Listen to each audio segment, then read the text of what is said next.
Okay, let's get underway today. I see about 100 participants on the line. We may be expecting a few more. I think we are expecting a few more actually, but we'll start just to be respectful of everyone's time. So this is Warren Wilson speaking. I'm going to be moderating today's call. Warm welcome to everyone. I hope you're all well wherever you are. Just a couple of technical notes to begin. As is noted in the chat box right now, there is simultaneous interpretation available for today's meeting. If you click on the globe at the bottom of your screen, you will see the option for both an English or French interpretation. So please make use of that functionality today, and I certainly welcome everyone to make their interventions in either or English or French as we go through our agenda today. We are operating today in the Zoom webinar format. That means that you will not be able to turn your video on, but we, as much as possible with a large group, we want to make this interactive today. You have full use of both that raise hand and chat function. Raise hand at the bottom of the screen and chat at the bottom of the screen. If you raise your hand, we can get you in the queue and in the meeting to make your point, ask your question out loud. We'll also monitor that chat as we go through the day as well. So our purpose today, the work on the National Workforce Strategy, Strategic Plan for Agriculture and Food and Beverage Manufacturing. The work is continuing since we last met. Many of you will be aware of that. The purpose today is just to give everyone, first of all, an update on where the work is, and give you an opportunity to add any ideas or insights you might have based upon the progress that has been made so far. And you'll be hearing about that progress shortly. So the approach today, we've got a presentation that's on the screen now. We're going to start with just a reminder of the project overall. Some of the kind of guiding elements for the project we're going to share with you to begin with. And then some of you will be aware there are 5 working groups working concurrently on each of the 5 thematic areas in the strategic plan. You're going to hear a brief update from the co-chairs of each of those working groups. And that's where you'll have an opportunity, as I mentioned a moment ago, to ask any questions or add any ideas into the mix that you might have. So in terms of the webinar itself, pretty straightforward, I think. If you've got any questions on approach, agenda, anything like that, maybe use that chat function. Oh, and Aaron just reminded me, we also have that Q&A feature as well that's available in Zoom webinar. I forgot about that, to be quite honest. So please make use of that as well if you got questions. We'll monitor both the chat and the Q&A function. All right, I think that's all I got. Did I miss anything, Aaron or Phyllis, logistically here? Technically, are we good? All right, I hope that's a nope. I didn't miss anything, and not a nope that we're not good. Anyway, I think we are good. With that, it's my pleasure to introduce Kathleen Sullivan, who is the CEO of Food and Beverage Canada, Scott Ross, who's the Executive Director of the Canadian Federation of Agriculture, who are co-chairing this work. I'm going to turn things to Scott and Kathleen to get us launched. Also, as part of this opening piece, you're going to see Jennifer Wright, who's the Acting Executive Director of the Canadian Agricultural Human Resources Council, CARC. She'll also be working with Scott and Kathleen to provide this overall project overview and briefing to begin with. So, Kathleen and Scott, I'm going to turn to you, please. Yeah, thank you, Warren, and thank you to everyone for joining us today. I will pass it over to Kathleen shortly to introduce herself, but first, just provide a few opening remarks on my part. First, thanks for the introduction, Warren. My name is Scott Ross. I'm the Executive Director of the Canadian Federation of Agriculture, and in my time at CFA, I've been working on the labor file on primary agriculture for over a decade now, and it's certainly very exciting to be a part of this update today and part of this project that we've undertaken over the past what's more than a year now. And I will say, having worked on the file for so many years, it's just really exciting to see the level of engagement we've had in this project and what is a very innovative approach to our sector's workforce challenges, which is something that have only increased in scope and prominence for our sector and the primary agriculture side over the past decade, if not over the past many decades at this point in time. So since we first started work on the project in 2021, Kathleen, myself, and the team at CARC have been working together to really ensure this process is simply not a static strategy report that gets put on a shelf at the conclusion, but really driving towards an action-oriented plan that's focused on meaningful outcomes, and in doing so, being as inclusive and engaging with the sector as we possibly can. We've been pleased to engage over 100 stakeholders from across the industry to help co-develop the practical solutions and clear accountabilities around who should be leading in these areas, working on these critical issues as part of a strategic framework that will be ongoing, not as a one-off report, but as the beginning of what we envision as a multi-year process that's aimed at generating and really maintaining momentum, making progress on some of these critical issues that span immediate concerns and more systemic problems, I think, that have plagued our sector for some time and look to continue to do so in the absence of this kind of work. I would also just thank the Future Skills Center and CARC for really proactively seeing the need for this initiative at a time where we now see labor crises challenging all sectors of the Canadian economy. Having made all the progress we have to date and engaged so many people in this work, I think we're very well positioned to demonstrate some best practices in this space and really showcase how we as a sector can work together in moving forward on this issue. And so I'll let Jen get into the details of the project shortly, but I'll first turn it over to Kathleen. And just again, thank you all for your engagement to date and moving forward on this critical initiative. We're really pleased to see the turnout today and how many people are coming to learn more about this strategic plan exercise. Kathleen? Thanks a lot, Scott, and good afternoon to everybody. I fully echo and endorse everything that Scott said, and I'll just add a few maybe more personal observations.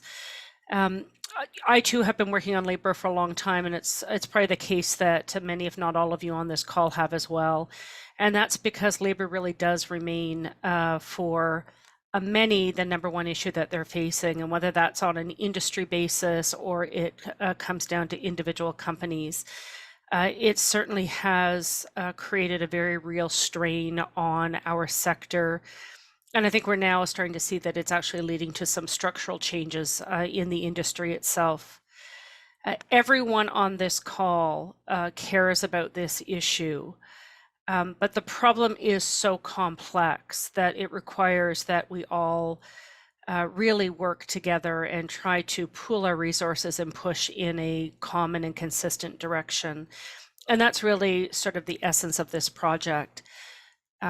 We created this sort of vision or model that we'll talk about labor and later, and that was really in recognition of the fact that labor is so many different elements that come together, often in different ways, depending on where you are in the country, how large your operation is, what product you're growing or manufacturing, that we really realized the starting point for all of this was coming up with a common way of looking at this issue and some sort of framework where we could really bring together experts and practitioners around these different themes to start to identify actions. We've spent a lot of time talking about the problem, but how do we actually identify actions to move forward?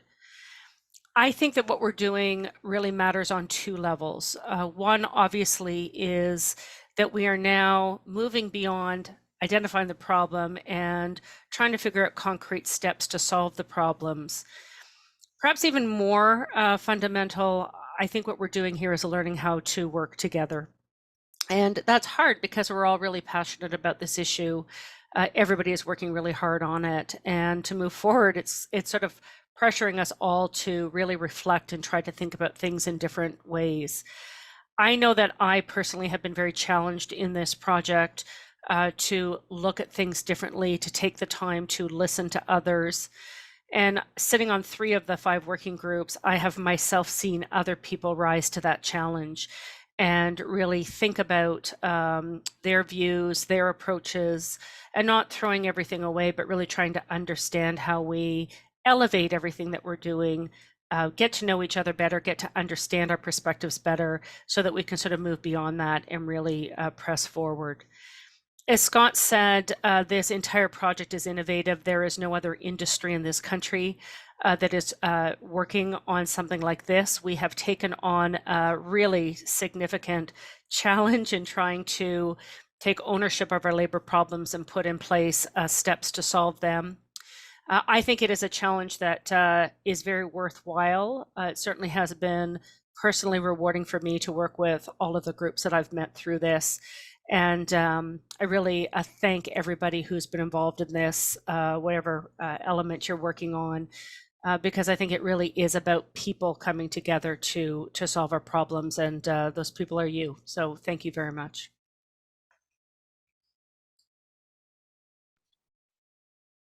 Great. Thanks, Kathleen and Scott. Now, Jennifer, I think we're over to you now. Jen, go ahead. Yes, thank you very much to Warren for facilitating and for your opening remarks, Kathleen and Scott.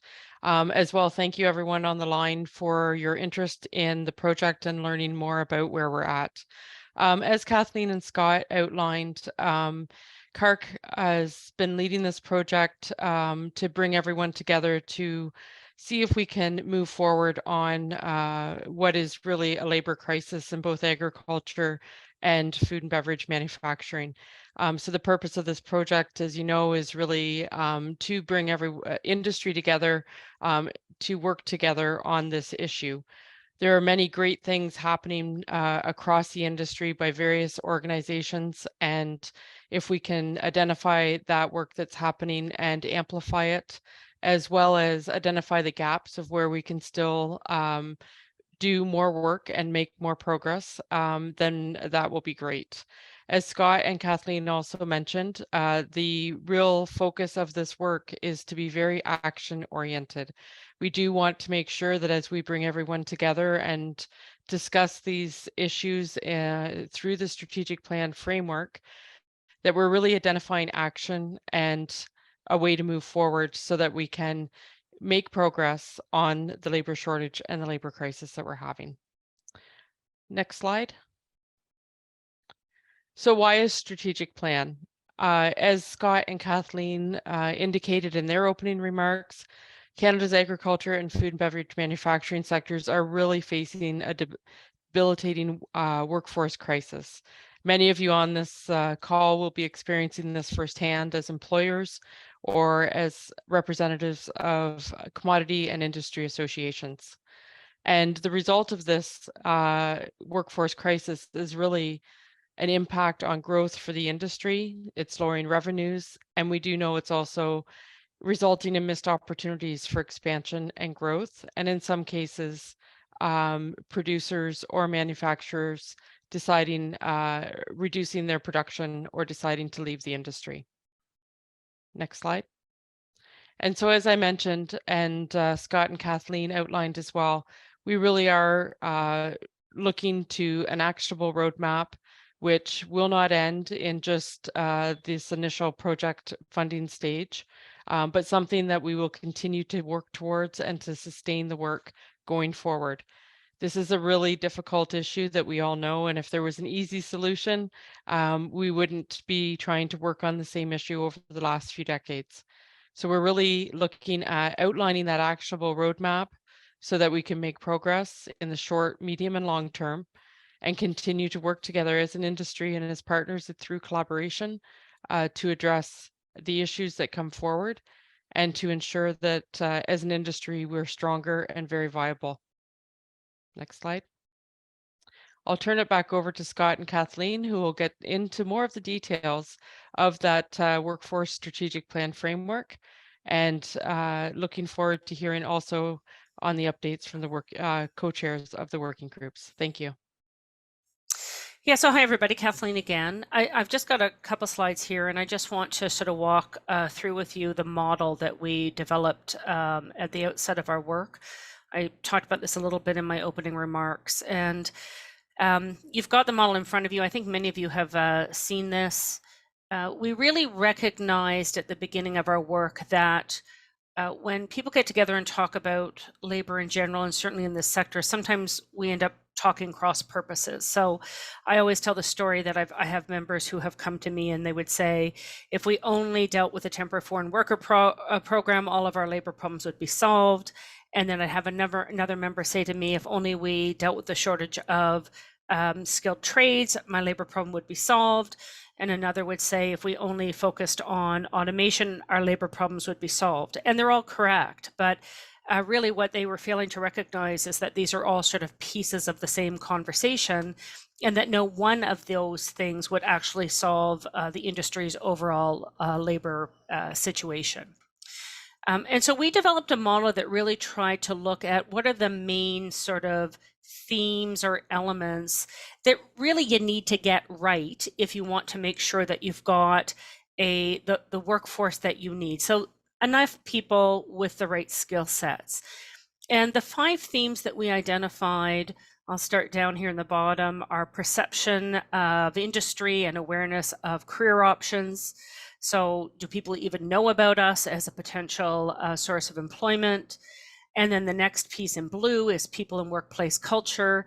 Are we sort of competitive in that sense that people want to come work for us once they know about us, and then when they're working for us want to stay and work for us?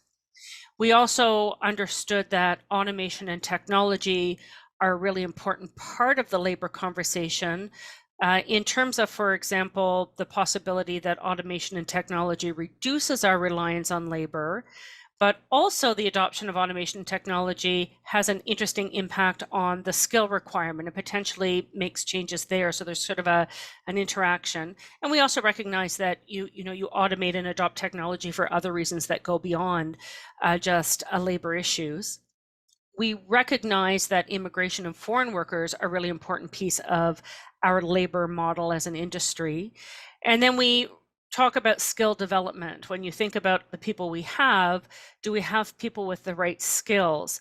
But that's not a static question. It's not just about whether we have people with the right skills today. Do we have a system in place that allows us to anticipate the skills that we need in the future, for example, as we look at automation and technology? And have we created the right linkages to educational institutions and the skill training people so that we actually have these providers available to train the people we need for the jobs that we anticipate down the road?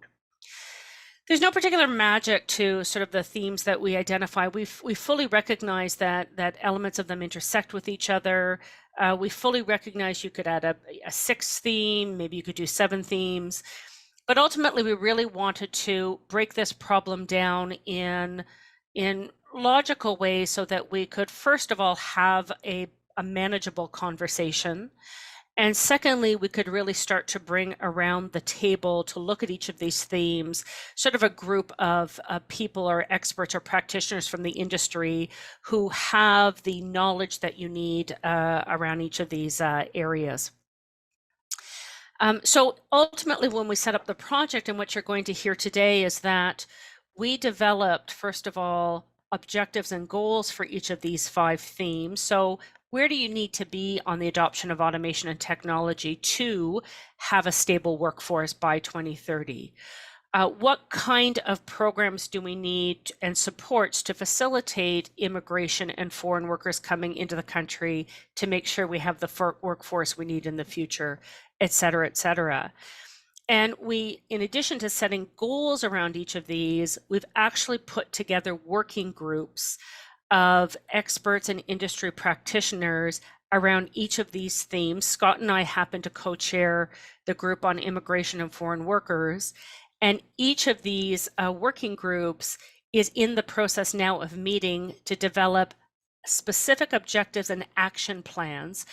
And what you're going to hear today is the co-chairs of each of those 5 working groups give you a little bit of an update on the work of the under each of the 5 themes. I would say that work under the 5 themes you'll hear is at different levels and stages. Some of the issues are far more complex than others.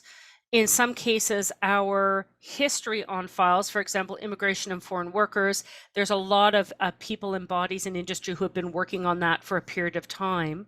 In other places, automation and technology, we maybe aren't at the same place because this is something new that we are sort of getting our head around as an industry, getting our head around how do we even talk about it.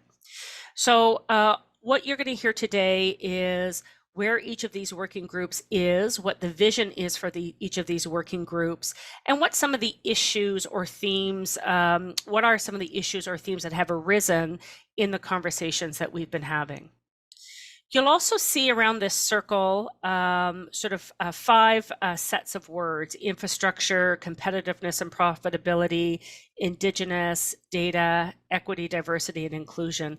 And I'm just going to stay here, Phyllis. It's on the next slide as well, but we can skip through that. I think this visual is really lovely because the center of the wheel really shows that for us as employers, or service providers to industry, these are the kind of things that are perhaps within our control that we need to be working on to make sure we've got all the tools to get the workers we need. But we also live in an environment where we have to consider other things. In some cases, we have some control, in some cases, we don't. So infrastructure is really critical. I can't have a conversation on labor with somebody in the food processing industry where we don't talk about local infrastructure. Are there bus routes to get people to work? Is there daycare so that people can leave the home to even take on, have 2 adults in the family working? What about affordable housing is the question that always comes up. Equity, diversity, and inclusion is a really important topic that we are talking about and that CARC is working on as part of this project. You know, that really goes to a couple of things. First of all, our people and workplace culture, but also just to the general question of how do we attract people to work in this industry? And that's going to require us to be a little bit more thoughtful about talking to and attracting people that perhaps haven't been as present in our industry. Data is a really important underlying theme. We talk about labor issues, but in a lot of cases, we just don't have up-to-date data to even measure what does the labor situation look like? What are demographics? What are we paying? What do benefits look like? There's a lot of information that we are missing, and it is very difficult to set goals and understand if we've met our goals if we're not measuring it. You don't change what you don't measure. Indigenous perspectives, very important. This is a group in the Canadian society that we have often either overlooked or not been able to form connections as a potential source of, first of all, employment or entrepreneurship in our industry, whether that's primary agriculture or it's food and beverage manufacturing. And then finally, the idea of competitiveness and profitability. Everything we do ultimately needs to be through a lens of competitiveness and profitability, not the only lens.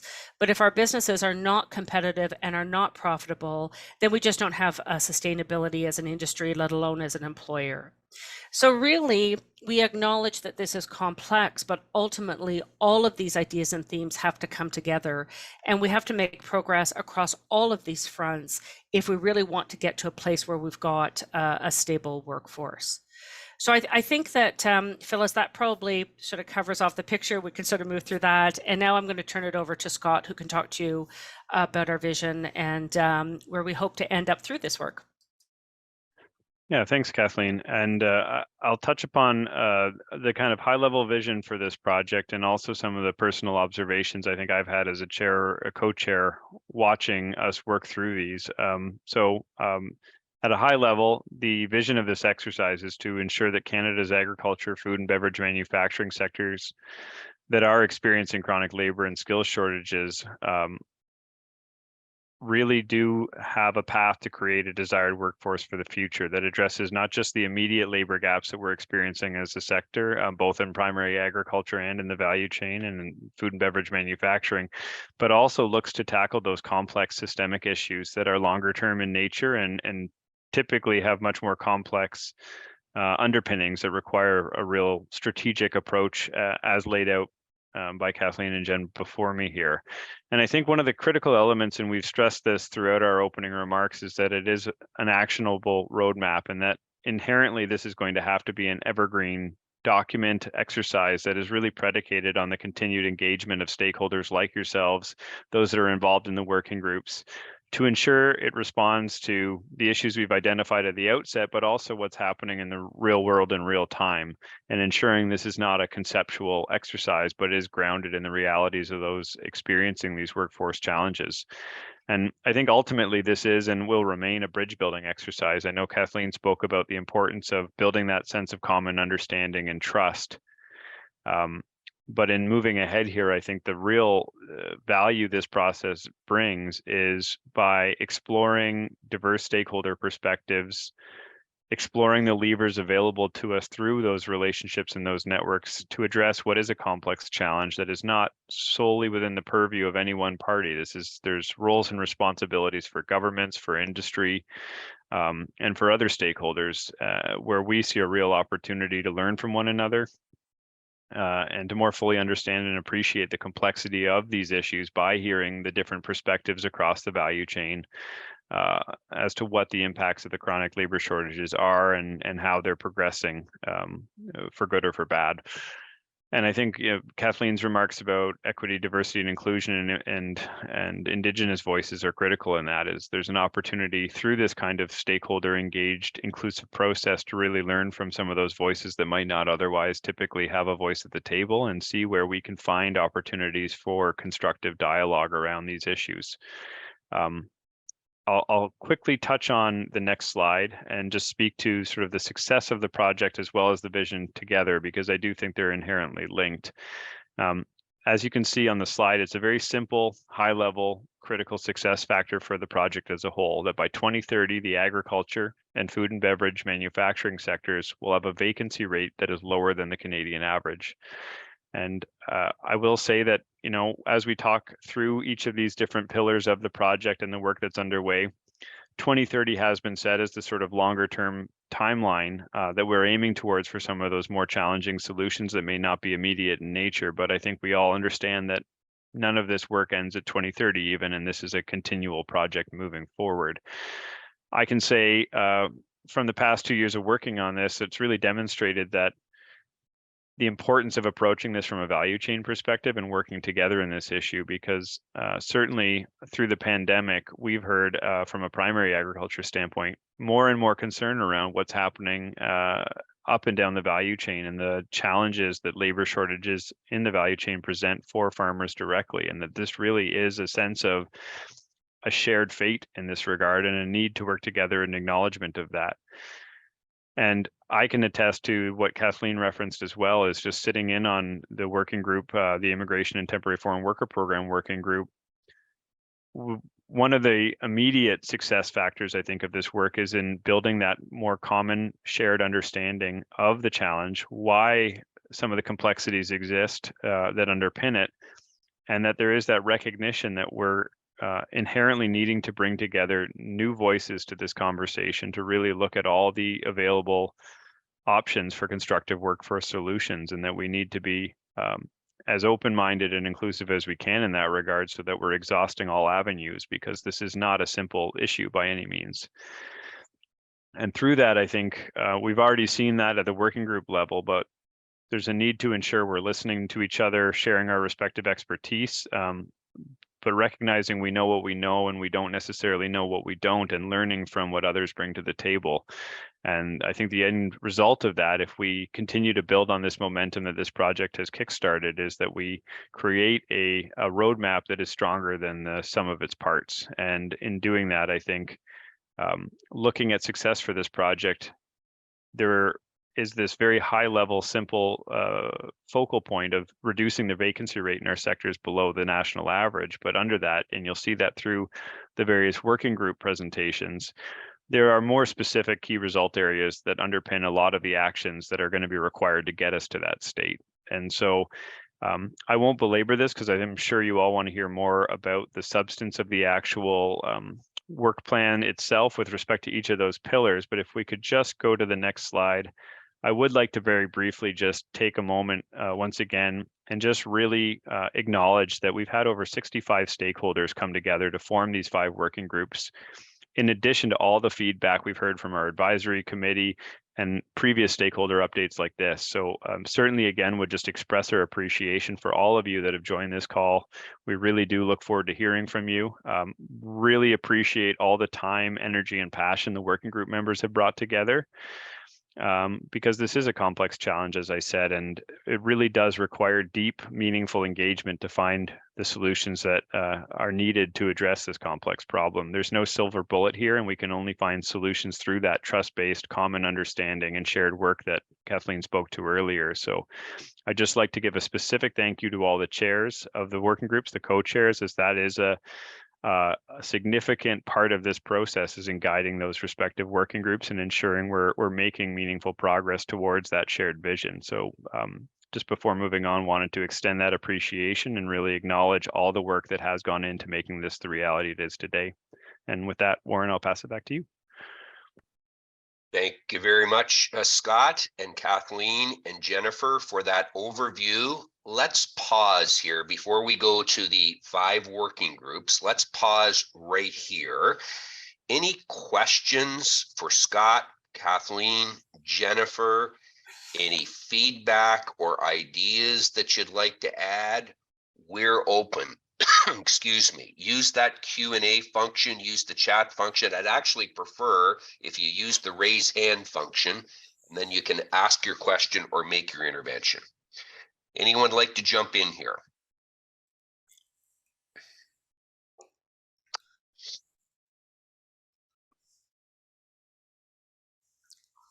So I'm not seeing any. I'm gonna, unless I'm missing something, Aaron, you follow along here on the technical side with me. I'm not seeing any signals, so I'm gonna keep us moving. And how we're gonna do this, folks, we're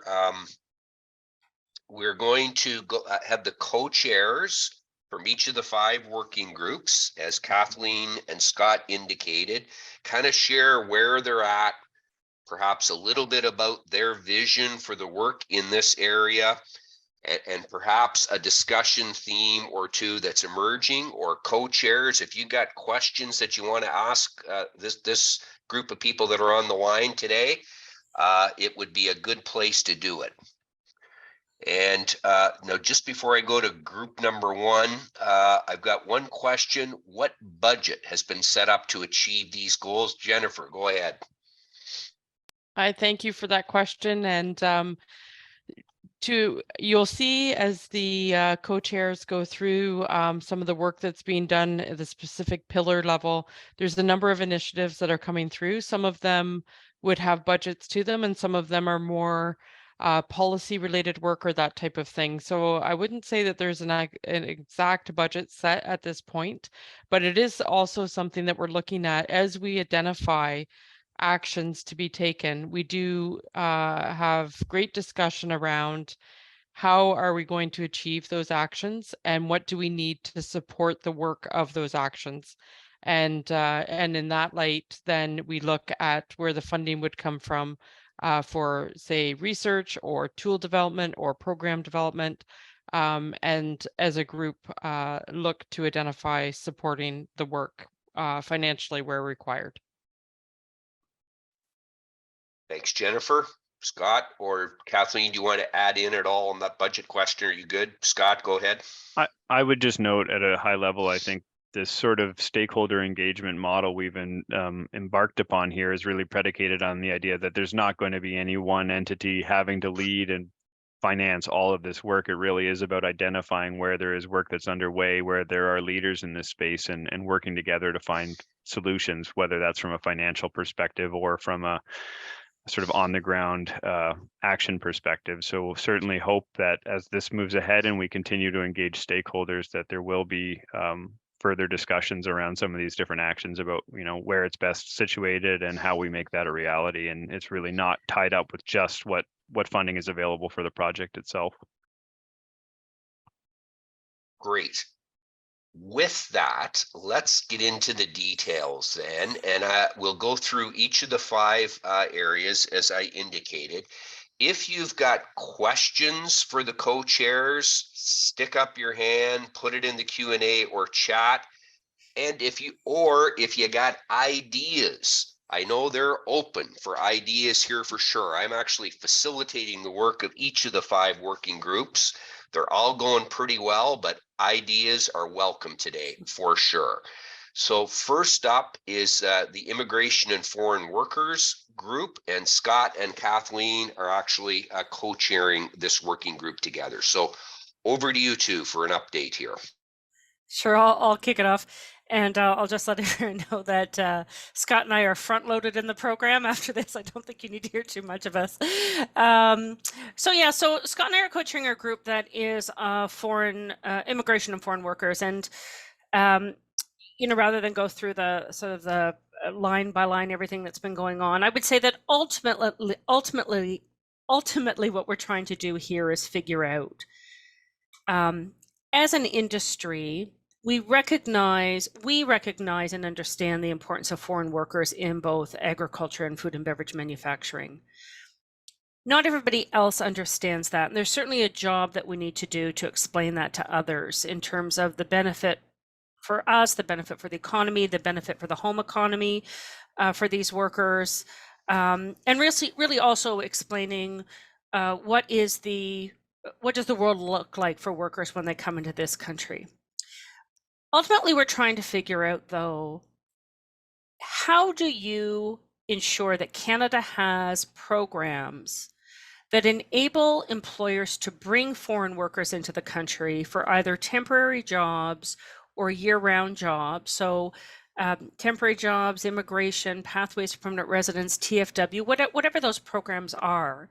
How do we make sure that we've got programs that facilitate these workers coming into Canada and do so in a way that is accessible for employers, isn't so complicated or so costly that it's virtually impossible for employers to be able to use these programs, and also does it in such a way that we not only ensure that workers are cared for properly and have all of the rights that they're entitled to enforced, but that other people understand that that's the case as well. And so for, Scott, I think since the spring, I don't remember, I think our working group has met probably about 5 times. And really it is a group that brings together experts in foreign workers from primary agriculture and also from food and beverage manufacturing. And it's kind of saying, like, based on where we want to be, as I just described it, and acknowledging where we are now, how do we get from the world we are in today, where the programs are complex, poorly understood, sometimes there's a negative public impression, it's difficult for employers to use the programs, people coming into the country don't necessarily have the supports they need to become permanent residents, to a world that operates far more smoothly and where that is transparent but operates smoothly, and where the needs of industry and workers are met. And that's ultimately, at the sort of big level, in a very sort of layperson's way, I think what we are really trying to work on.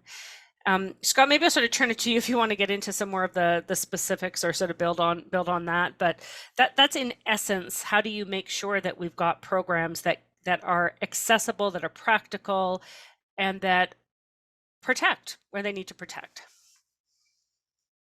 Yeah, thanks, Kathleen. And I think I'll take a dive into a bit of the themes and barriers to action we're starting to identify through our discussions, but would just add to what Kathleen said. I think when it comes to the programs, one of the other areas that I think we've really looked at from a primary agriculture perspective for some time is this sense of certainty and sustainability about these programs, that there is a clear path forward and not a sense of sort of churn in the programs that every year leads to questions and challenges for those looking to engage in the program as to what the future holds. So I think in recognizing that we need to facilitate the entry of these workers and create a space for new Canadians in our industry beyond what's there today, is this notion of creating a path forward that actually challenges some of the more concerning, I think, public perceptions that continue to plague the program, but by doing so, creating a sense of shared progress towards a future we can all agree on here. And I think that is sort of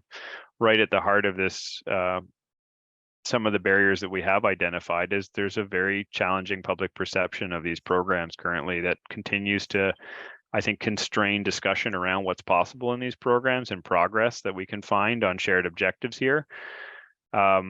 And a real critical need to take a step back, look at what is the misinformation or perceptions that are swirling around in the public. What is the sort of evidence-based reality of those situations? Can we empower our industry and other stakeholders with research and information that speaks to the realities of the program? And that's acknowledging the blemishes as well as the what's working well and the value these workers bring, and move forward from as Kathleen said, you won't have to listen to us much after this, but this sense of common understanding around where we stand and what really the substance of these challenges are.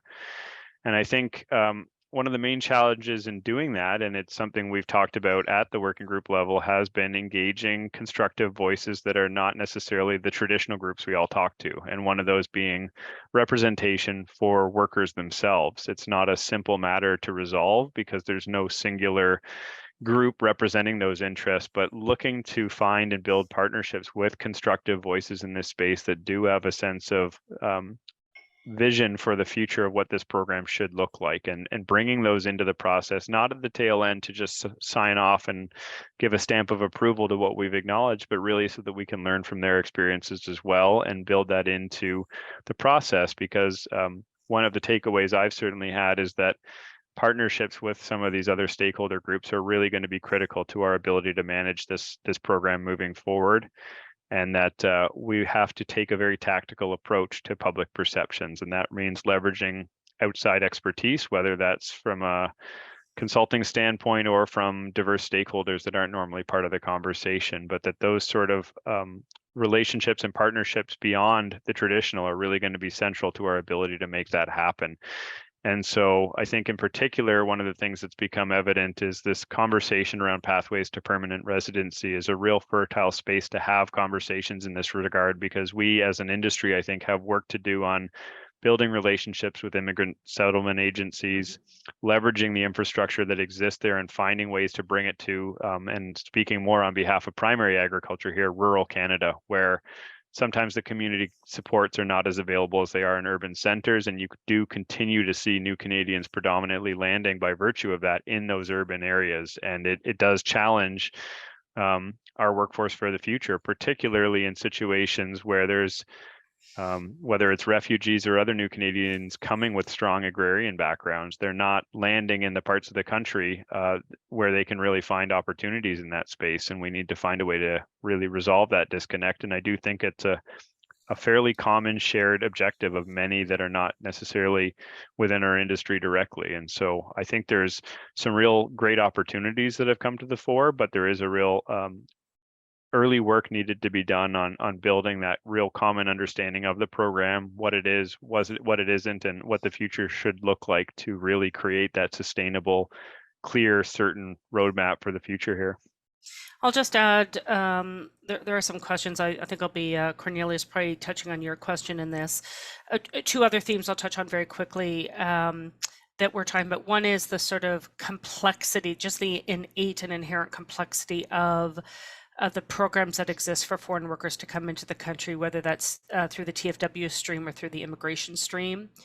And that includes sort of just administrative complexity, the number of steps that are involved in the process, the sort of the black box effect where you put your application in and there's really no way for you to figure out what's going on.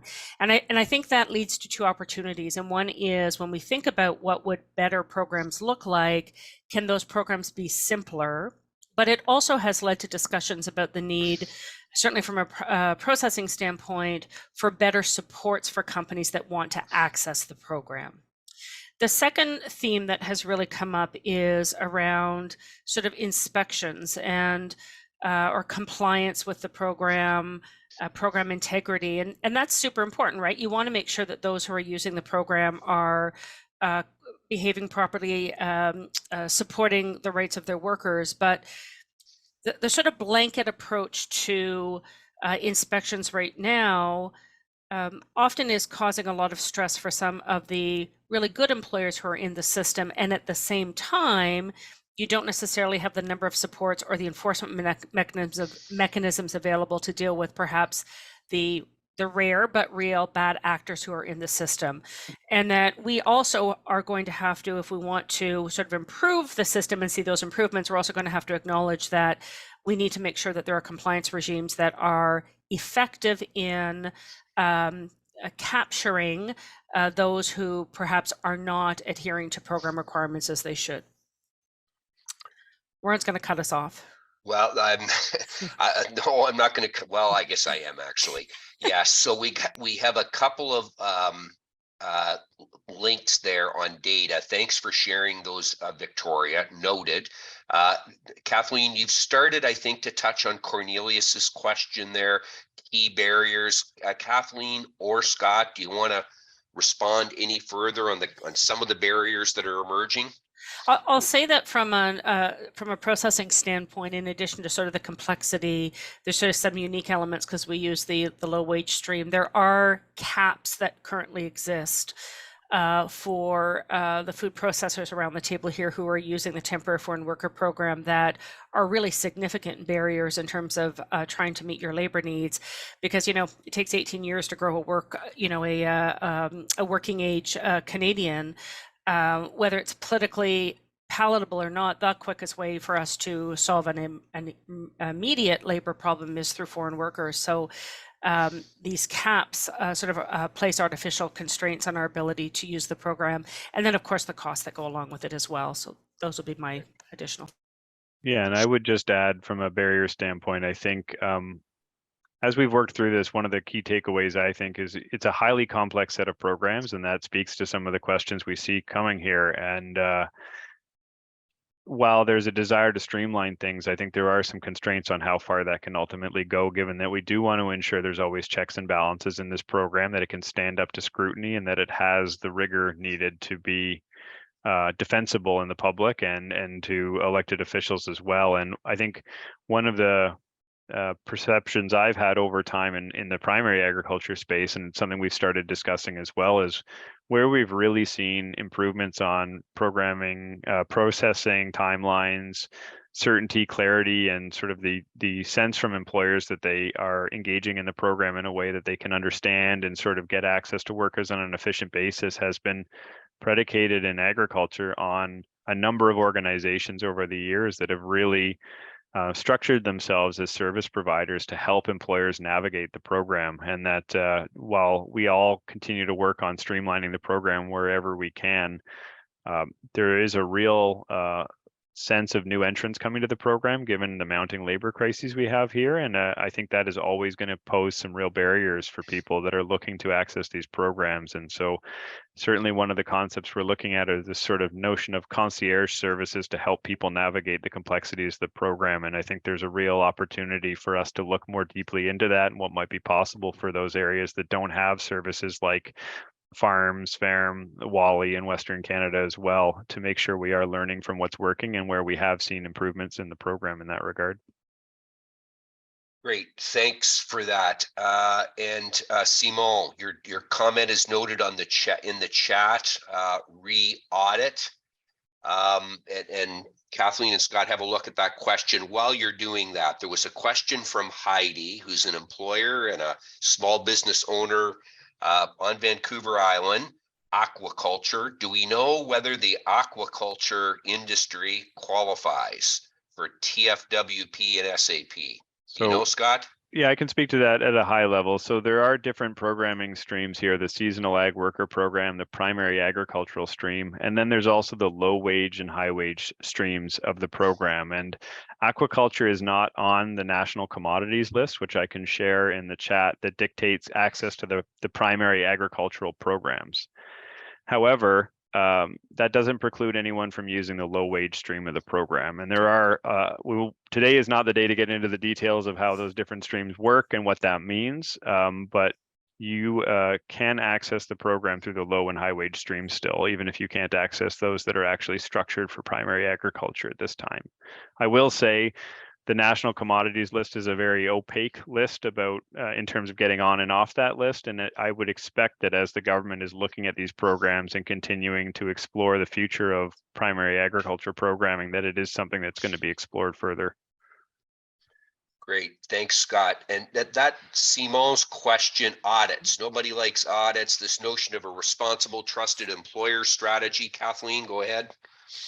Yeah, so the federal government, ESDC, has been talking for many years about the idea of a responsible or trusted employer program, where employers who have sort of used the program continuously over a period of years and meet certain criteria or have shown a good track record of compliance would have sort of reduced obligations attached to them going forward.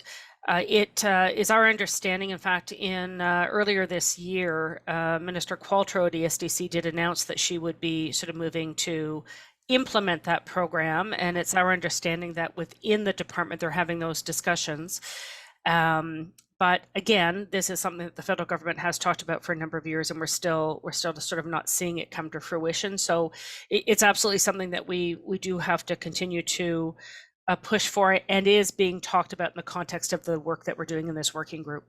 Yeah, and just building on that, I would note another issue that's related to this is the coordination across orders of government. One of the things we continue to hear from farmers time and again is that they're being inspected on the same set of issues by different orders of government in very similar timelines. And I think there's an opportunity to streamline the amount of sort of boots on the ground and people coming to visit operations if we can see information sharing agreements and greater coordination across orders of government, regardless of whether you're in a recognized or trusted employer stream, because there's nothing more frustrating and confusing from what I hear than having two different sets of people come and assess you on almost exactly the same issues, and all the inefficiencies and challenges that come with that.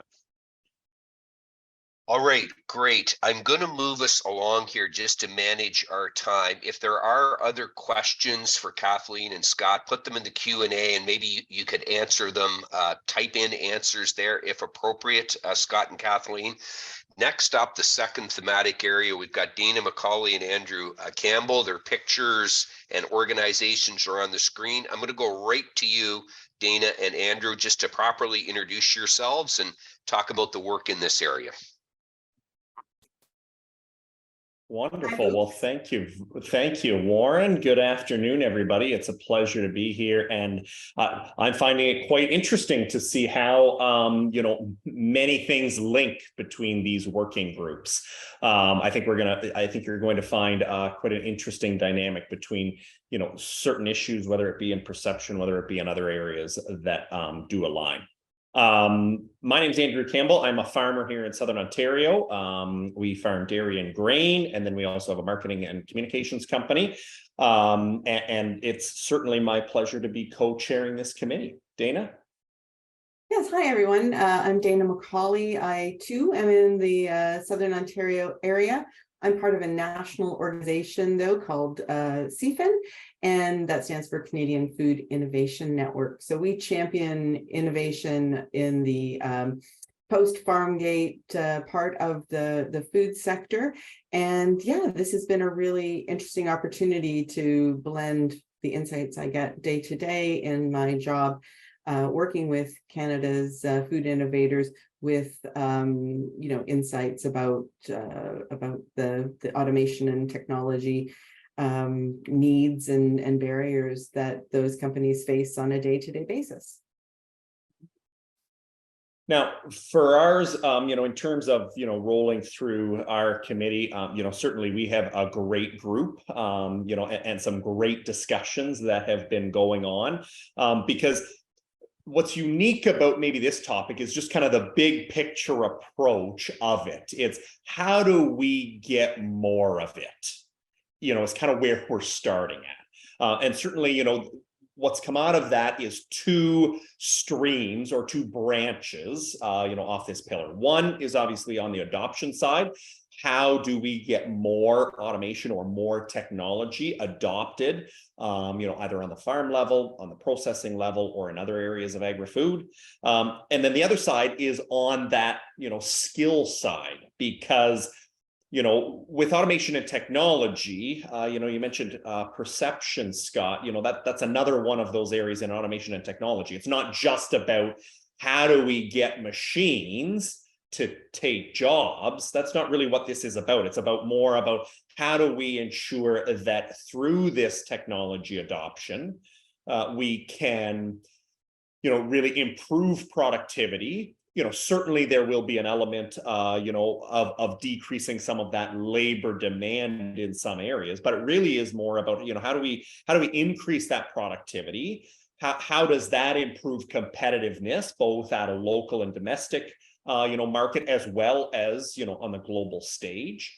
But then where we talk about skills then is how do we make sure that as this technology, as this automation is adopted, the right people are there and they have the right skills in order to get the most of it. Because there's no sense in making these big investments if no one's there to fix it, if no one's there to, pull the best data from it, if nobody's there, knows how to actually operate it in the first place. So those are really where, the two streams, come through for us. As part of our discussion, where we are at, which I think is similar to a lot of the other working groups, through, some of that SWOT analysis, just where some of the strengths and weaknesses, me at a farm level, I've been quite interested to see how similar, a lot of these issues are with the food processing level, in terms of, certain things like, when it comes to this technology, where is it available? Is this machine coming out of Canada, coming out of Ontario, or are we going into Europe, or are we going into another market in order to find that technology? The perception just of those adopting it, where are they at in terms of wanting to adopt? What's holding them back, I think, is really the big question where we're at right now in trying to answer. Is this an issue of they think it's too expensive and don't want to invest? They don't know if it has the right benefit. It's just a generational approach and it needs someone else to kind of take the lead on bringing this technology to the forefront on an operation.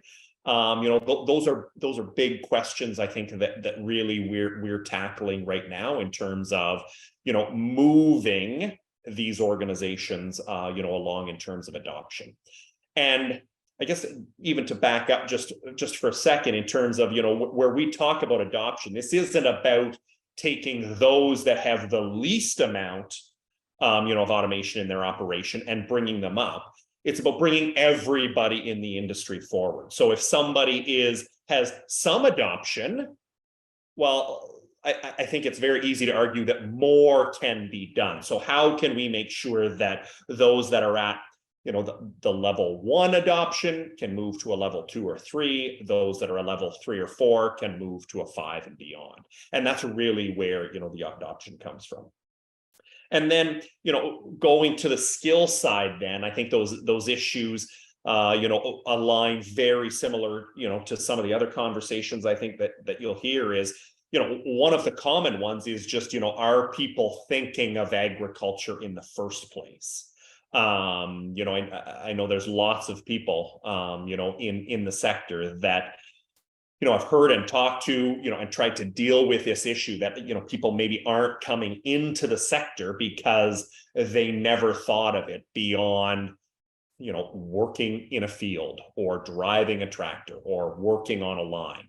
That how can we pull really smart people, from, other sectors or from university and college and get them thinking that a career in our sector, the sector that we're so proud to be a part of, fits with their values and lines up with that. So that's one area, and making sure that the whole education system, kind of works towards that. And if we do need to bring those skills in, as Kathleen and Scott talked about, from another country, are the right tools and are the right supports there to bring them in so that this equipment can be operated properly. That's kind of the very high level. I don't know, Dana, what have I missed beyond lots of it, because I know we've talked lots on this. Yeah, you were fantastic. You didn't miss very much at all. I build on a couple of places. We think that, as Andrew said, that we want to move regardless of what level of a company or an individual entrepreneur is in their technology adoption readiness. We want to move them all forward. And I would say generally to do that, we have to be inspiring and have thought leadership and really speak at the right level to each company. So if somebody still hasn't moved towards, say, bar-coded inventory, well, we probably shouldn't start talking to them about, hey, you should adopt blockchain. So, we're sensitive to the fact that there are different categories of readiness among farm-based businesses and food processing and beverage processing businesses, and that we'll need slightly different programs for each of them to level the playing field and bring them all along. And I would say that on the education side, there's a lot of work that can be done, as Andrew said, to make students and professionals aware of the opportunities in food and agriculture, and that's that takes quite a bit of education and socialization to change the face of both the not maybe glamour, but the appeal of working in agriculture and in food processing. And we have identified that the upcoming generation, the people who are students right now, they're often very values-based in their decision-making about their consumer purchases and many things to do with their lifestyle, more so than we believe in generations prior. And since food and agriculture inherently are tied in with solutions of many kinds, whether they happen to be decarbonization or food security or social responsibility, we actually are pretty hopeful that with the right kind of messaging and the positioning of that messaging, that we can attract and make entering food processing and agriculture really desirable places for highly skilled personnel to shift their attention. So I'd expand there. Great, thanks, Dana and Andrew. Anything to add there from either of you before I open this up? We're good. So all of these groups are working well. I don't want to say which is my favorite group. I'm working with them all, but being a graduate of the Ag Mech program, Ag Mechanization program at the University of Guelph many moons ago, I kind of like this automation and technology group. Now, have we got any questions or ideas? And by the way, they're having good discussions. They're driving to actions, as Scott and Kathleen indicated from the outset.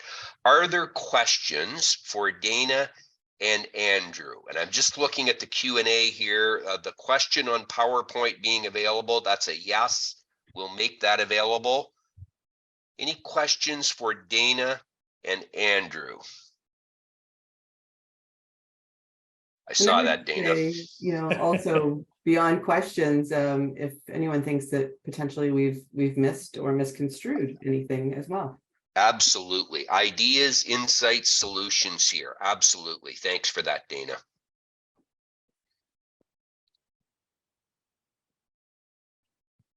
Just look in here. Yes, the recording will be available also, Lee. All right, if just before I move on, hey, Kathleen or Scott, do you want to answer that question from Cornelius? Oh, Cornelius, or did you type in an answer? I typed Yep. in an answer, but I believe Kathleen might have wanted to relay some information live as well. Perfect. Just on that trusted employer piece, do you want to just add something there, Kathleen? Yeah, I'm not. I mean, I'm not sure what the specific benefits will be. I don't think we're that far, but I think you would probably be looking at things that had to do with, so for example, somebody who would be a trusted employer or recognized employer would presumably be somebody who had frequently used the program year over year over year. And I think that the majority of benefits would really go to the question of the sort of application process, what documentation you might have to file repeatedly to bring the same worker in year over year. So I think it would most likely go to either cost or the administrative burden that goes along with the application process for a particular worker. I have no indication that it would go to the audit process, but Scott, you may have answered that. Yeah, and I will say just the points I raised are not what came out of our working group. I think it's a good point Kathleen raised there. That's some work that has been going on through other avenues over the past year. And I will just say, haven't had an indication that it necessarily relates to the inspection process at all either. Certainly, I would say there's still work to be done on understanding what this is actually going to look like ultimately here, but it is also a bit of a unique issue or dynamic for primary agriculture in that we already have a number of benefits in these programs that other sectors don't. And so it's a more challenging question in primary agriculture is how you make that cost benefit analysis work in a way where this is a meaningful benefit to employers that have that history of compliance Kathleen referenced. Yeah, and that's a really good point Scott makes. And one of the things I think in all of the working groups that we're working on is that sometimes there's a lot of commonality between what the world looks like for agriculture and food and beverage manufacturing, and sometimes there isn't. Sometimes we actually have sort of different constraints, different factors that we have to take into consideration.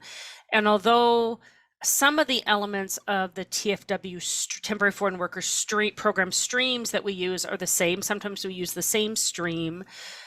In some cases, there are different. So for food processing, for example, we have a limit. It used to be 10%. This year it's 30%, going down to 20% of your workers. We have an administrative fee we have to pay. So there are, in fact, some administrative variables that if you move to lighten the load for a recognized employer, the change might look different because we're starting at different baselines. All right, great. Thanks for that. I'm good. Dana and Andrew, there is a question there for Marvin. What considerations are you doing to bring training institutions into the goal to develop the automation skills needed domestically? And I know we're going to that skill development theme next. Dana, do you want to speak to this? Yeah, sure. Thanks for that question, Marvin. To be truthful, what we have discovered is that there isn't really enough granular specific information right now about the actual needs and readiness levels I mentioned earlier for industry. So we're recommending that we do a little more research to dig into that, that landscape and to better understand it, so that then when we go to the institutions, we can give them something quite specific and actionable that really aligns with industry. I would see that as a phase 2, but certainly there are I believe many of the people on our committee do have links to academia. I certainly do. Many of my regional innovation directors are in and out of colleges and universities on a regular basis, and so we're gathering information there and creating contacts, but there's nothing on paper for an action plan yet. All right. Thanks for that, Dana. I'm going to move us along here just to manage our time today. Next up is the skill development theme. And I'd like to introduce Rosemary McClellan and Sierra Couturier. Rosemary and Cyr, just to introduce yourselves more completely, and over to you for an update. Again, look to the group for any questions, ideas, insights, solutions. So next slide, please, Phyllis. There we go. Cyr and Okay, Rosemary. maybe I'll just start off, and my colleague Rosemary can complete. So I'm representing primary agriculture, but I'm also a faculty member in one of the ag sort of space dealing with skills development. Our group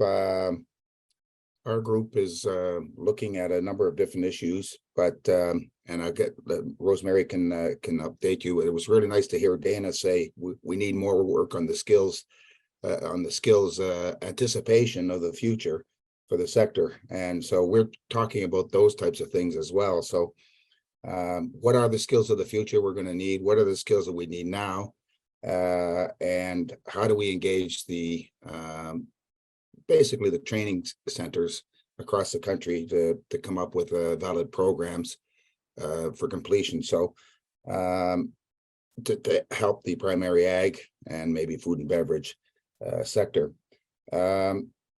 We are talking about things like micro-credentials, maybe upskilling workers. How do you try and sort of gaze a little bit more at the future and see what the industry is going to require, as well as recognizing skills for, upskilled workers, maybe foreign workers. So it's a complex question. What I've seen in primary ag, and it varies across the board, is very complex. We have a lot of different types of farming operations, both on land and at sea, and different levels of ability for people for farmers to recruit the right skills. And that was mentioned in the initial update from Kathleen and Scott. But we are seeing a trend in more automation, more IT, ICT kind of work. And so your employees of the future are going to have a lot of these newer skills that really aren't found currently in a lot of cases. So I'll turn it over to my colleague here to update you on where we sit. Thank you. Thanks, Cyr. So this is interesting because this is our overall goal. The development and implementation of a national skills strategy ensures the sector's workforce is appropriately skilled. Sounds easy, sounds straightforward. There's already a ton of work in this space. There's already very developed programs. There's 3 C's that came out of our SWOT with the group so far. And it was very clear across the board, these were the pieces that really knitted everything together, regardless of where you were coming from, what perspective, if you were primary agriculture, if you were food and beverage manufacturing, if you're a program service provider, or if you're a training or institution or a college university. It's communication, coordination, and collaboration. Coordination is not sexy, it's not fun, but it is so critically important. And the reason why is, as we start to really dig into this, as much as Kathleen said at the top of the meeting that labor is complex, which is why we developed that model. Skill development, when you start to pull this back, it's complex as well. There are so many pieces in your skill development continuum, and not one entity owns the totality of it. And so that coordination piece is critically important as we dig into the skill development needs of now to 2025, to 2025 to 2030, with retirements that we know are coming, to then 2030 and beyond. It doesn't matter if we're talking about what are those specific skills needed vis-a-vis automation that we have today, to where we think we're going with automation and technology and software, or even just where cybersecurity now becomes a skill set that your employees need. It also just takes us back to this broader concept of there's so many different moving pieces and facets of this. There's so many different experts at a certain point in time. How do we ensure that that is coordinated so that we do reach this overall goal? Communication. We already have a plethora of programs. We already have a plethora of work done in this space, and it is solid. But even inside our industry, there's so much. we don't even all know about it. And so that communication, both internally and externally, to really talk about what already exists, what is working, what is another sector doing that we can steal and poach, so that we can also just look at this and maximize the synergies and the efforts, which is why that collaboration piece is so important as well, because ultimately we need to look at where and how do we synergize the fixed resources and capacity the sector has to tackle this in a way that results in solutions for employers. We need to somehow move from strategic to tactical. We need to move from dynamic to administrative, and we need to move from transformational to functional. And that's a big challenge, because we know that we're looking at retirements. We know that the skill sets are changing. We know that we need to do this faster, but we've also learned some things in the last 3 years. Is there different ways that we can be doing training? Are there different methods that we can be looking at? Because this is as much about the how to the who as it is about the what when we talk about skill development. And this is why we are developing a discretion framework to guide how skills should be defined and organized. Because again, when we talk about skill development, we might think skill, we might think skilled trades, we might think certifications, we might think training overall. And each one of those in their own is a very big facet of this. And so somehow we need to knit that together into a solid framework to support this, which is also why we're doing research related to skill needs of now and the future. And again, like Dana was saying, we really need to take that down to granularity. We're talking right now that we don't know what those skills we're going to need vis-a-vis the automation that we're looking at to put inside facilities. Somehow we've got to get to that granularity, because we cannot then prepare the appropriate training programs for 3 to 5 years out if we don't start to forecast some of that now. And so I'll just take it back. For us, skill development right now, we've got 3 C's that are grounding us: communication, coordination, and collaboration. Great. Thank you very much, Rosemary and Cyr. And I see there are a couple of questions / ideas there actually from Victoria. And Cyr, I think you might be typing in. Do you want to respond to that first comment, Cyr, please? Yeah, so Victoria, if I understand your question, is lots of foreign or immigrants do have skills that can be very useful in supplying to labor. But I mean, I don't know if you've been part of the discussion in Canada, just recognizing the credentials or skills of doctors, nurses, and all this sort of thing is a very complex thing. And so we don't have a framework in Canada for recognizing ag skills from foreign countries.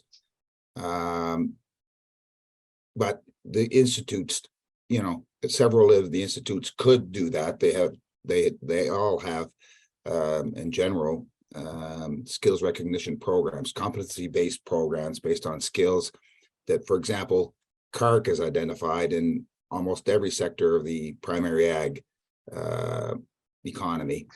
And so you could match those with that, and there would be prior learning and assessment skills, competency-based assessment. And then if CARC was able to do that, and then matching you with an employer, or saying that you have these skills gaps, if you're a foreigner, an immigrant who's come to Canada and is looking for work in agriculture, then that would be one potential area where that could be resolved. But generally speaking, we don't have that sort of programming available in Canada for new entrants. But it can be done, you know, on a one-by-one basis with institutions or with CARC, if we set up a program there. So I know I'm speaking on behalf of CARC, but I'm sorry about that. That's okay. Thanks, Cyr, very much for that. And Rosemary, you got another C suggested there from Lee in the chat. And Rosemary, could you maybe answer Victoria's second question? It's more of a comment, I think. You know, outreach to start the education, skill, knowledge, interest at an earlier education level.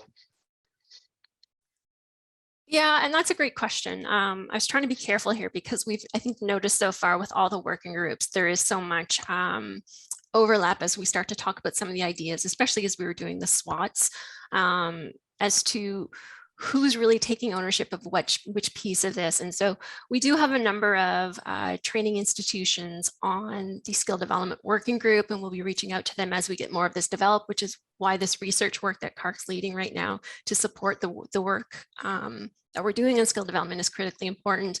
But also, where and how do we then coordinate with what the perceptions committee, which is coming, I think, at the end, is also doing in this space, as well as to so many groups have been involved in this. Many of them are sitting on the advisory committee for this project. And so where and how can we look at those pieces that are already being done, who's already doing some of that work, because it's so much of this is regional, right? Like we are really looking at different orders of government here as well. So who are those associations that are already doing some of that with different schools and things, to what is that curricula and interest in a particular province? And so this is again where it comes down for me, that coordination piece, because somehow we as an industry need to take that role on. Governments aren't going to do it, but this is also where we start to have so many other supports outside of our own traditional little circles in agriculture and food processing, that we really need to look at what and how do we ensure that we are fully communicating with them. We can't go to them when we're at an absolute need and need those skills transferred immediately into a program. So that goes back to that forecasting piece, but how do we identify industry needs to then work with them of how can that be transformed into a training program to then actually implement that training program? And that's the part that we're still trying to map through. So any ideas on it, any specifics, that's what we're looking for as we try to really set that framework in place. And in fact, Victoria has put a suggestion, Rosemary, into the Q&A there. So have a look at that. And yeah, thanks for that, Victoria, very much. Okay, just to manage our time, I'm going to keep us moving along here. If you've got other questions, suggestions, pop them in that chat or Q&A. Next up is the People and Workplace Culture group. This is co-chaired by Lisa Barker and Janice Goldsboro. I don't think Lisa could join us today, Janice. So I think you're kind of soloing this because Lisa was having some internet stuff going on. Janice? Great, thanks very much, Warren. Yes, I'm kind of running this today. So Lisa is very knowledgeable in this area, so I will do the best to give an appropriate update on both of our behalves. Thank you, everyone, so much for joining us today. My name is Janice Goldsboro. I'm based here in Manitoba, and I'm a HR consultant, and I've worked extensively with food and beverage as well as in primary agriculture. I also am an instructor at the University of Manitoba in the agricultural faculty. So our pillar is focusing more on the people and the culture of the workplaces. So how is the sector viewed as a desired choice for working in Canada? We realize there are a lot of workplaces out there, and unfortunately, there is a lack of workers in so many industries. So how can we set ourselves apart in primary agriculture and in food and beverage manufacturing so that when people, young people or new immigrants or anyone looking at career transition thinks about food and beverage or agriculture? So our group has been working, we've had 3 meetings so far to talk about what can we do, what needs to be done so that we are considered an employer of choice. We have, through our SWOT analysis, also discovered some key themes, some key trends. Unfortunately, like Rosemary and Sears, we're not the 3 C's, but we have some commonality. And the first one that we've identified is the fact that we're a different culture. And culture, whether it's in primary agriculture or in the food and beverage industry, is very important for workers in this day and age. The concept of work-life balance has become huge, especially in post-pandemic era. Looking at how can we create an environment where people can have a good work life, a healthy, mentally stimulating work life, and still be able to go home at the end of the day and enjoy family and quiet time or whatever they do outside of work. So how do we change the culture, the how food and beverage and primary agriculture are seen in terms of the culture that we have when it comes to, as I said, making sure that we have good human resource practices. And as I mentioned before, both Lisa and myself are HR practitioners, and we're always very conscious, very aware about making workplaces that work. I guess that's a good way of identifying it. Having tools, having good policies in place, whether you are a small farm or a big food and beverage manufacturer, understanding and implementing things to help employees feel safe, feel comfortable, feel accepted in the workplace. So understanding that aspect was huge. The second part was looking again, as I already mentioned, at that work-life balance. And I know especially in primary agriculture, the farming sector, I'm from a farming background, so I understand that, you know, that season is short and you need to work long hours to get the seeding, the spraying, the harvest done. And if you're working with animals as well. So how do we create a type of work-life balance that will attract people to the industry? And I was really quite interested to hear the comment that was, or the question that was asked about how do we start earlier in life? Because it's true, we need to start getting the message out about the importance of people in the agricultural industry and the food and beverage industry.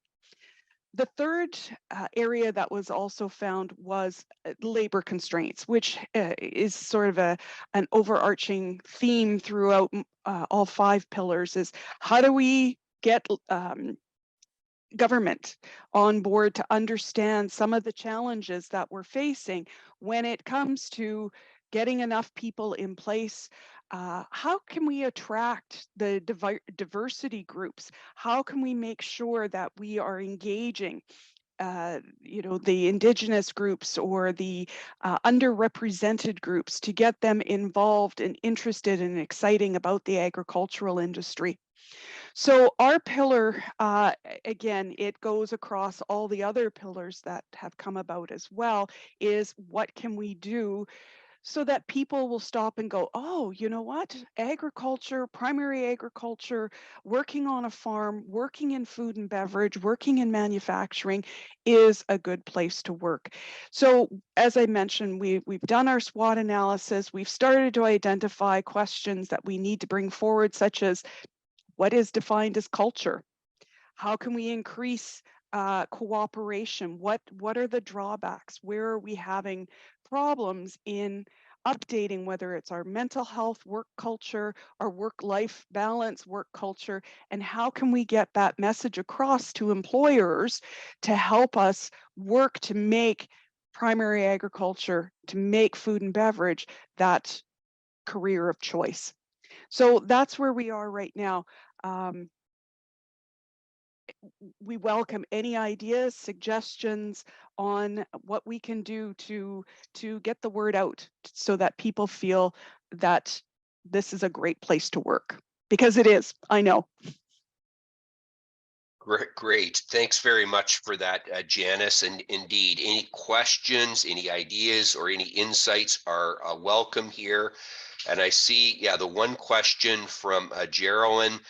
Hold that thought. We're going to get to that working group next here as well. Janice, although you might want to comment on that question, Janice, is agriculture and food and beverage production currently viewed negatively by workers? I know this links to the culture work you're doing. Yes, and unfortunately, in some aspects, it is. But that impression, I believe, is starting to change. But again, the pandemic kind of changed people's thought process in terms of, you know, well, I want to change careers. Do I really want to go work in a pig barn? Do I really want to go work with chickens? Do I really want to work on a grain farm? Do I really want to go and work in processing? So we, as a collective group, in these sectors really need to get that work out, that word out, that this is a good place to work, that there are steady jobs, there's great career opportunities out there. And that's part of what our group is looking on, as well as what can we do to get the word out there. So thank you. Great. Any other questions, ideas, insights, solutions for Janice that you'd like to share?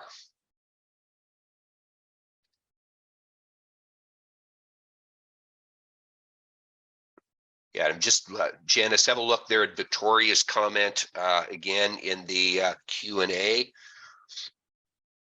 Yeah, for sure. Depending on the point and the value chain, there are different approaches, and we as a group have already identified that there will be a different approach to food and beverage manufacturing versus agriculture, because they are where we have a lot of similarities. There are also very divergent. You have some people who want more of the cleanliness of working in a manufacturing versus the openness of working on a farm. So we are definitely looking at difference, as well as the fact that you don't find farms in the middle of a city. So that kind of limits our ability as well to attract in the farming aspect. And Lauren just mentioned, it's really a question of positivity and mindset. How do we speak positively about our own workplace experiences? And, you know, yes, again, a lot of it comes down to developing the policies that support our people, support whether it's mental health, whether it's even just structure within the organization, so people feel that they're being treated fairly, they're being treated appropriately, that there's no risk of discrimination or anything like that. So again, it's developing the HR processes that will help create that positive work environment, so that there won't be any question about, well, do we go talk about it positively? No, it will become a statement. We will talk positively because we can speak the truth. Great. Thanks very much for that, Janice. And Lauren's comment, actually, the last couple of comments are probably a good segue to move us into that fifth area today. And again, if you do have other questions or comments for Janice or any of these areas, pop them into that chat.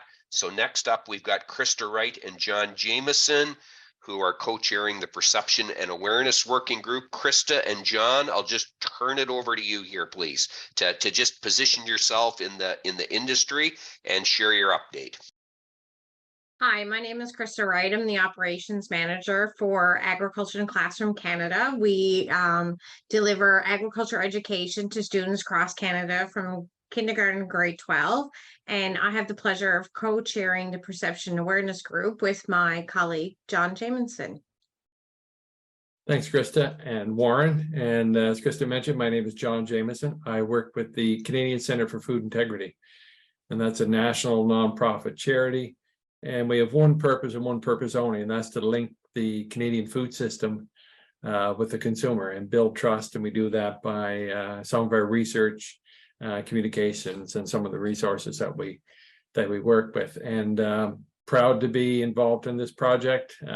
Happy to co-chair with Krista on the Perception and Awareness group. And we actually have an exceptional group of people that will work with us on this important component. So the goal for our group is the number of people entering the sector increases by enhancing positive perceptions of employment in the industry and raising awareness of the variety of careers available. And, you know, we have a very dynamic group, and we've had fantastic discussions.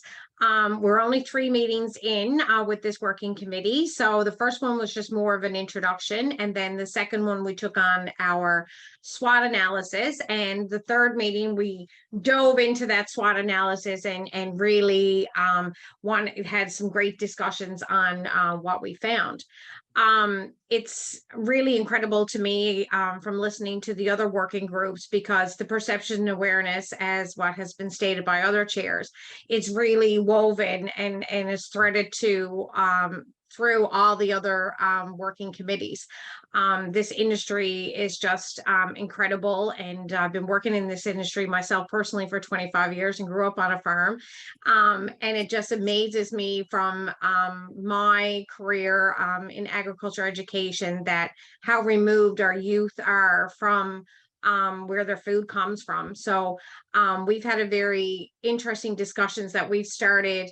How do we change the perception of careers in agriculture and create awareness of careers in agriculture in grades even as young as grades 7, 8, and 9, when they're thinking about selecting their high school courses, and then they dive into their high school courses, and how do we get them into our sector?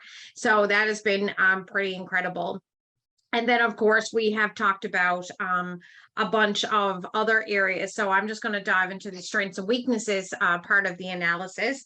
And, you know, the strength for this industry is that it is dynamic and it's food, and, you know, it's the buzz right now. Everybody wants to know where their food comes from and how it's produced, and they want to know the background on it. And I mean, we have such massive diversity in careers in agriculture that it's not only primary agriculture, because that's one of the biggest myths that we debunk in our Think Ag, our national initiative, that, you know, they think that if they want a career in agriculture, it has to be farming, a farmer that's working with animals or working with crops. And of course, all of us here, we know the difference in that, but that's something that we really need to dive deeper into.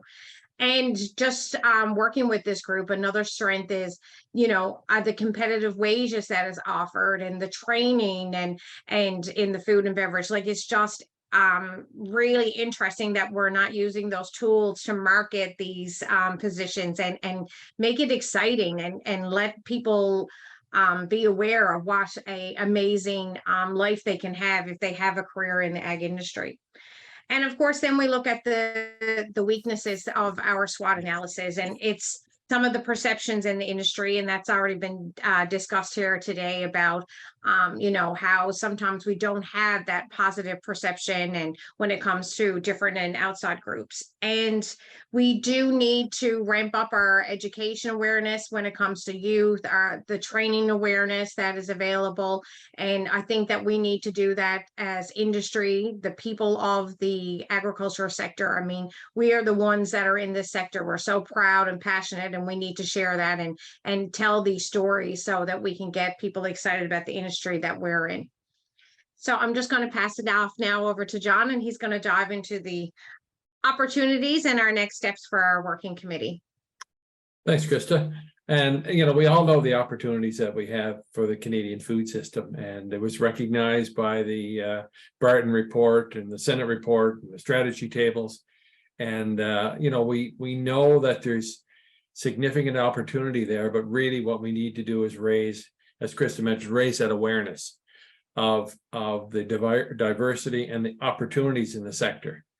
You know, in my case, I've worked in agriculture for 25 years. I did not grow up on a farm. I did not have any connection to agriculture, and in a lot of ways fell into the sector, but had a fantastic career. And you know, that involved in my younger years working on a farm, and you know, and then working your way through the pathways. So really, what we plan to do going forward is, and it was mentioned in the last presentation, really getting a sense of what the perception is of working in the food system in Canada among people that may not have an awareness. So we know that on the primary side, 1% of the population feeds 38 million people in Canada. So there's not a very high awareness of the opportunities out there, but we need to get a sense of what that perception is. Once we get that sense of that perception, then we can start to build communications plans, tools, awareness that hopefully we can attract people that might not see employment in the food system as a career. I remember working with a young lady when I was a deputy minister in government, and she had come to the Department of Agriculture from the Department of Health. And I remember her saying to me one day, I would never have guessed the technology, the innovation, the interesting people that I would have come across in this sector. She, again, had no background in agriculture of any kind. In fact, she would be what you would call an urban millennial. So those are the types of people that we need to reach out to and capture the interest in the sector and raise that awareness and raise that perception. And hopefully by doing that, we will attract more and more people to the sector. We do have a challenge that was mentioned earlier. A lot of our work in the sector happens in rural communities. But, you know, we are getting to a better place with high-speed internet in rural communities. Recreational opportunities are increasing. And one thing that the pandemic has created is an awareness, you know, in our province in Prince Edward Island, where I work from, we've seen a significant switch from people leaving, you know, the GTA and moving to PEI. I actually just sold my house this week to someone from Toronto. So, you know, the rural area, the rural piece of it is a challenge, but I think is not the challenge that it may have been in the past. So again, we'll be working with the working group and capturing some of the information from all the other working groups, because that's how you raise that awareness and perception, and hopefully advancing interest in the sector. Great. Thanks, John. Thanks, Krista. And again, I will open it up to any questions, ideas, insights, solutions. There is a question there, Krista and John. I don't think it's necessarily specifically for your working group, but maybe you want to take that on. Are there any preliminary suggestions around engaging youth and the general public as a business owner in production or processing? And whether you want to talk to that at all, Krista or John? Well, from a youth perspective, I think that's a very interesting question. And like I said, we do have a focus in our strategic plan for the next few years to really amplify our Think Ag program. And that's a career initiative from Agriculture in the Classroom. And we want the industry to come to us, and we want to work with the industry to, you know, get that information out there to the students and the opportunities.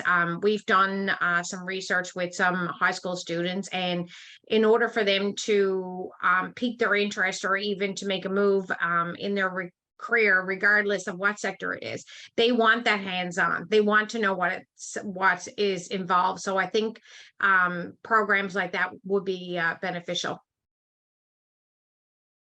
John? I also think that having people who are actively engaged in the sector now, especially if they're young people or people speaking to their peers, it may not be as engaging to have someone like myself with a head full of gray hair speaking to a young person about the opportunities, but having someone speak to their own peer set and you know, a fair focus on storytelling and creating that narrative, I think is where we would want to go. Great. Thanks for that, John and Krista. And I'm just following along here again in the Q&A, just an exchange between Marvin and Sear, and then Victoria's got a comment. Would there also be an opportunity to integrate Think Ag to promote ag sector placements? Example, co-op, volunteer time required. I think this is kind of back to the skill development a little bit. Mm-hmm. But does anyone go ahead? I think there could be opportunities. And I mean, our Think Ag Career Initiative right now, we have a website, thinkag.ca, and we're profiling multiple different careers. We have a lot more that we'd love to add, and we'd love to work with the industry on this. Once again, going back to that youth research that we did with high school students, this is exactly what they're looking for. Like, they want to have the hands-on experience, and they want to dive into the different career opportunities to really get a feel for the industry. Because I mean, there is no book as such on, you know, how to be a employee with a certain food and beverage processor or those different areas. I mean, everyone knows the paths on how to become a lawyer or a doctor or get their business degree, but I find that it's lacking the information on, you know, the avenues that you need to take in order to get a career in the different sectors in agriculture. Great, thanks for that, Krista. And John, you see the comment there. Don't worry about that gray hair, man. One of the other things that just came to me when Krista was talking about is that, you know, we don't necessarily do a very good job of communicating the dignity and the value of working in you know, working on a farm or working in primary agriculture. Not everyone can be you know, a doctor or a lawyer or a professional, and society cannot exist without the people that as someone said to me one day, we need people that know how to use their arms and legs. And I think we really need to think about how we can create more narrative around that dignity and the value of that work, and how that work is really the foundation of everything else we do along the you know, the value chain. Yeah. And just like Kathleen, I mentioned at the very beginning of this, like the people I feel is the biggest asset, the people that are in the industry now. I mean, we need to tell our story, and we need to make this industry exciting and as attractive as what we all believe it is. And, you know, food, to me, it still baffles my mind how other sectors seem like they have higher priority levels than agriculture, but the last time I checked, everybody needs to eat food every day. So I feel that we should be one of the most important sectors. And how do we get there? How do we change that perception awareness to get there? Alrighty, great. Thanks very much, John and Krista. And thank you all the co-chairs once again for your leadership and for sharing those updates this afternoon. Very, very much appreciated.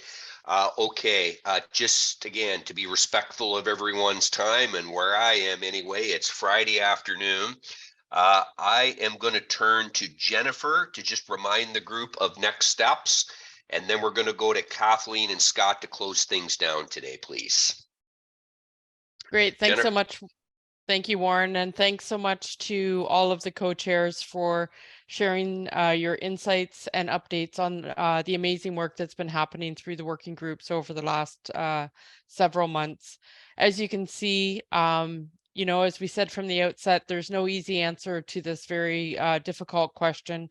And the approach that we're taking is quite a wide lens on the issue. We are looking definitely past things like attraction and retention, and really trying to look at the big picture and ensure that we are taking actions in areas that will set the industry up for success for the long term.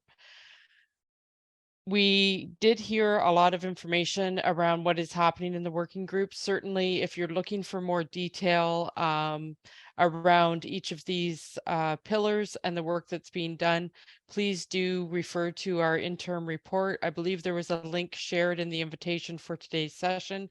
And certainly don't hesitate to reach out to myself or anyone in the organization to receive a copy if you aren't able to access it. We're very fortunate that the work that we're doing and this industry-led initiative has been very well recognized by Agriculture and Agri-Food Canada, as they also are on a journey to create an agriculture labor strategy. And I'm very pleased to say that we're working very closely and in collaboration with the work that they're doing as well. And this interim report will be shared with both the department and the minister's office, so that they can learn what industry has brought forward through our process as well. If your organization is interested in being a signatory to the interim report prior to us submitting it formally to the department, you can reach out to me directly. We don't really need anything too formal as far as signatures or logos. We're simply collecting lists of organizations that have indicated their support for how the information is presented in the report. And as I said, please don't hesitate to reach out to me directly should you have questions or be interested in that. As we know, the working groups, as you can tell, there's a lot of work happening, and we're certainly not near done with the work that is underway. So the working groups will continue their activities and progress over the coming months. And as an organization, we also will support those working groups in the activities that are coming out, as well as helping support some of the questions that might come out from the working group as well that maybe need a little bit more research or focus. Next slide. From a more formal and larger research project point of view, we do have 4 specific areas of research that will be or have been underway. We have a equity, diversity, and inclusion working group committee that has spent a lot of time in the spring 2022 looking at some of the barriers to EDI within both agriculture and food and beverage manufacturing. And that content and their input has really really supported the foundation of the work of the working groups. We will continue to engage with that group as well, and to ensure that they're that the work that we do takes into consideration the EDI lens. Also, we are launching some research very specific to both the impact of digitalization, automation, and technology on the future of the Canadian agriculture and food and beverage manufacturing labor supply. As we talked and heard this today, the skills that are going to be required now and into the future. And we're looking for that report. It's just getting started, so you will see that come out later in the spring. As well, we talked a lot about the perceptions of the industry and how do we better understand those that aren't involved in agriculture or food and beverage manufacturing. How do we understand how they truly see the industry and what those perceptions might be? So we are pleased to say that we will be doing some very specific perceptions research for those urban and non-traditional job seekers, and really hoping that the results from that research will help inform some of our actions moving forward as well. And of course, we've talked a little bit about compensation, and we will be doing a bit of research around compensation, the data that exists and what that looks like, and thinking that this research will also support further drill down and data collection in this area as well. Next slide. So really, you know, I hope that everyone was learned and, you know, have a better idea of what's happening through this initiative, and feel like you have an opportunity to be engaged and connect in on the conversation as well. Certainly, these chronic labor shortages are something that we all know are having a huge impact on the success of our industry, and impact every aspect of the value chain. And so as we work together as an industry to find those long-term solutions, we'll also, I think, end up with more success as an industry as well. I think we're stronger together. And I think that just the immense amount of support and work and effort that's been brought forward through this project already is a real demonstration to the commitment that our industry has to ensuring that we have the people to make the industry successful and sustainable in the future. And with that, I will turn it over to Warren so that we can stay on time and respect everyone's time as well. And I'm going to hand it right to the co-chairs here to close things down this afternoon. Scott and Kathleen. Yeah, I'll just directly pick up on something that Jen just said, and that is stronger together.